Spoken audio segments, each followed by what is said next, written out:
Gold, trusted gold buyers. మీరు తాకట్టు పెట్టిన బంగారాన్ని విడిపించి ఈ రోజు ఉన్న మార్కెట్ ధరకు కొనబడను.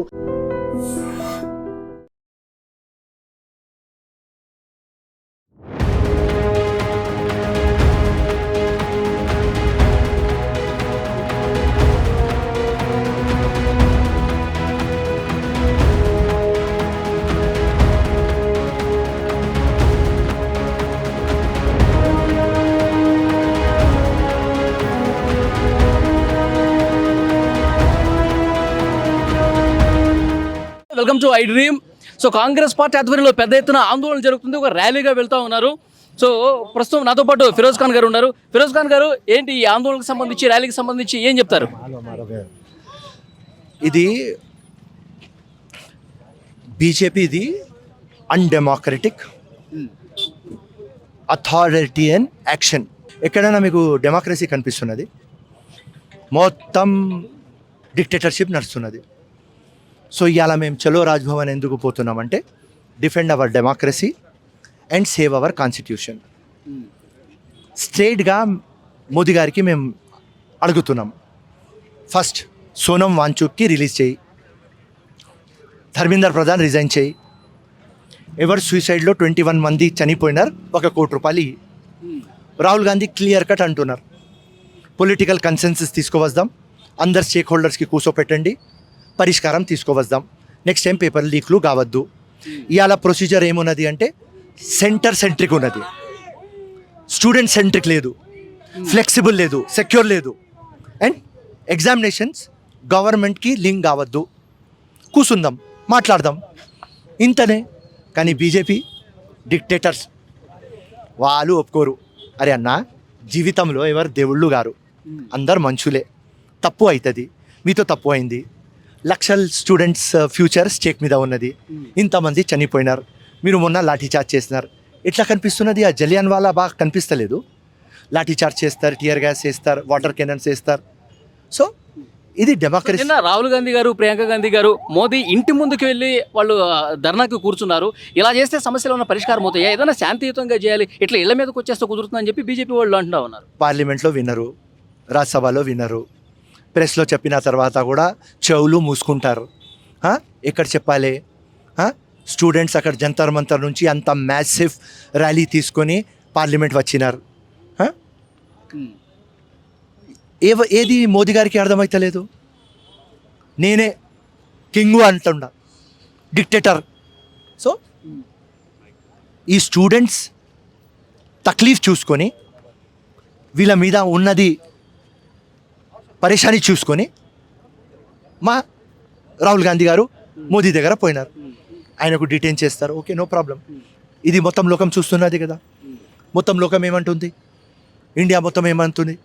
Shame shame BJP, shame shame Modi, shame shame Dharmendra Pradhan. లక్షల స్టూడెంట్స్ రోడ్ మీద ఉన్నారు. అరే మీరు మంచి చేస్తే ఎందుకు ఉంటారా భయ్ రోడ్ మీద? నాకు చెప్పు. వాళ్ళకు పిచ్చి కుక్క కరిసింది, ఎందుకు ఉంటారు? సో స్టూడెంట్స్ ఆందోళన చేస్తున్నటువంటి ఆ జంతర్ మంతర్ దగ్గరికి రాహుల్ గాంధీ ఎందుకు వెళ్ళలేదు అని చెప్పి ప్రశ్నిస్తున్నారు. రాహుల్ గాంధీ ప్లానింగ్ చేస్తున్నాడు, అప్పుడు దాకా ఈ మొత్తం హంగామా అయిపోయింది. ఈ హంగామా అయిపోయింది కాబట్టి దానికి ప్రధానమంత్రి దగ్గర తీసుకుపోదాం, ఇంత సీరియస్ అయిపోయింది, ఇంత సెన్సిటివ్ ఇష్యూ, దానికోసం ప్రధానమంత్రి దగ్గర తీసుకుపోయినాం. పార్లమెంట్లో మాట్లాడాలంటే టైం ఇస్తలేరు. Parliament urgent, Rajya Sabha urgent. ఏం చేయాలి పాపం? పార్లమెంట్లో దీని మీద డిస్కషన్ నడిచే అవకాశమే కనిపించట్లేదా మీకు? అది చూస్తున్నారు కదా భయ్, మీరు డిస్కషన్ పెట్టాం అని అగ్రి కావాలి కదా. టూ పాయింట్స్ మీద పార్లమెంట్కి డిస్కషన్ అడుగుతున్నాం, రామ్ టెంపుల్ మీద, ఇంకా స్టూడెంట్స్ నీట్ మీద. ఎందుకు ఒప్పుకుంటలేరు? సో రాహుల్ గాంధీ చేసింది పని జబర్దస్త్ పని, రైట్? మొత్తం లోకం చూస్తున్నది అండ్ మొత్తం షేమ్ మోదీ అంటుంది. ఇప్పుడు కాంగ్రెస్ పార్టీ ఆధ్వర్యంలో ఆందోళన జరుగుతుంది, ఇక్కడ ర్యాలీ చేస్తున్నారు. కానీ ముఖ్యమంత్రి రేవంత్ రెడ్డి గారు భారతీయ జనతా పార్టీ మీద, అక్కడ ఢిల్లీలో జరుగుతున్నటువంటి స్టూడెంట్స్ మీద లాఠీ చార్జ్ మీద ఎందుకు కనీసం స్పందించట్లేదు? రేవంత్ రెడ్డికి ఏమైంది అని క్వశ్చన్ చేస్తా ఉన్నారు. రేవంత్ రెడ్డి స్పందించినారు కదా రాబాయ్, రేవంత్ రెడ్డి స్పందించినామని మేము అందరం స్పందించినాం, ఇంతమంది చూస్తున్నాం. ఆయన రోడ్డు మీదకి వచ్చి ఎందుకు ఆందోళన చేయట్లేదు? ప్రధాని మోదీ గురించి ఎందుకు మాట్లాడలేదని? వస్తుంది లేలే, కొడంగల్లో చేస్తున్నారు. మా అక్క చెప్పినలాగా టైం వచ్చినప్పుడు ఇక్కడ కూడా వస్తాం.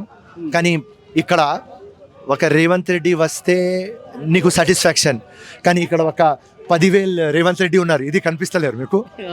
ఓకే, బీఆర్ఎస్ పార్టీ అది వాళ్ళు చేసే అలిగేషన్ అది. సో ఇప్పుడు ఏంటి సార్, ఇప్పుడు కార్యాచరణ ఏ విధంగా ఉండబోతుంది?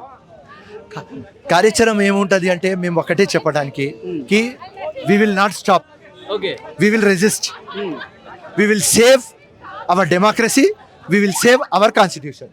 ఓకే, సో అది కాంగ్రెస్ పార్టీ ఆధ్వర్యంలో పెద్ద ఎత్తున ఆందోళన జరుగుతోంది. నిన్న ప్రధాని మోదీ నివాసం దగ్గర ఏదైతే రాహుల్ గాంధీ, ప్రియాంక గాంధీని వాళ్ళు అక్కడ ఆందోళన చేస్తుంటే, ధర్నా చేస్తుంటే అక్కడి నుంచి ఈడ్చిపడేశారు. దానికి నిరసనగా మోదీ గారు ఈ పిల్లలు ఏదైతే ఆందోళన చేస్తున్నారో ధర్మేంద్ర ప్రధాన్ రాజీనామా చేయాలి, పార్లమెంట్లో మంచి డిస్కషన్ జరగాలి, దీని మీద మేము పట్టుబడుతున్నాం, కానీ కనీసం కేంద్ర ప్రభుత్వం స్పందించట్లేదు. దానికి నిరసనగా పెద్ద ఎత్తున కాంగ్రెస్ పార్టీ ఆధ్వర్యంలో ఇవాళ కార్యక్రమం చేస్తా ఉన్నాం. అంబేద్కర్ స్టాచ్యూ నుంచి మొదలైనటువంటి ఈ ర్యాలీ డైరెక్ట్గా అక్కడ లోక్ భవన్కి వెళ్తుంది. అక్కడ గవర్నర్ని కలిసి మేము వినతి పత్రం అందిస్తాం, బీజేపీ ప్రభుత్వం చేస్తున్నటువంటి అరాచకాలని రాజ్భవన్కి, అక్కడ లోక్ భవన్కి వెళ్ళి గవర్నర్ దృష్టికి తీసుకెళ్తామని చెప్తున్నారు. సో ఒకసారి మీరు విజువల్స్లో కూడా చూడొచ్చు, పెద్ద ఎత్తున ఇక్కడ వాళ్ళు ప్లకార్డులు పట్టుకుంటూ వాళ్ళు వెళ్తా ఉన్నారు. ఇక్కడ చూడండి మోడీ గురించి ఏం రాశారో, mister Modi, can't you see the injustice, can't you hear their pain, when will you break your silence? మీరు ఎందుకు మౌనంగా ఉంటున్నారు, ఎందుకు మీరు చర్యలు తీసుకోవట్లేదు? కేంద్ర మంత్రి ఎందుకు రాజీనామా చేసే విధంగా మీరు ప్రయత్నం చేయట్లేదు? పార్లమెంట్లో ఎందుకని ఈ సబ్జెక్టు మీద డిస్కషన్కి మీరు అవకాశం కల్పించట్లేదు? వీటన్నింటికి సంబంధించి ప్రశ్నలు లేవనెత్తుతూ మోదీ గారు స్పందించాలి అంటూ పెద్ద ఎత్తున ఇక్కడ కాంగ్రెస్ పార్టీ ఆధ్వర్యంలో ధర్నా కొనసాగుతుంది, ర్యాలీ కొనసాగుతుంది. మరికొద్దిసేపట్లోనే లోక్ భవన్కి వెళ్ళి గవర్నర్కి వినతి పత్రం ఇస్తామని చెప్తా ఉన్నారు.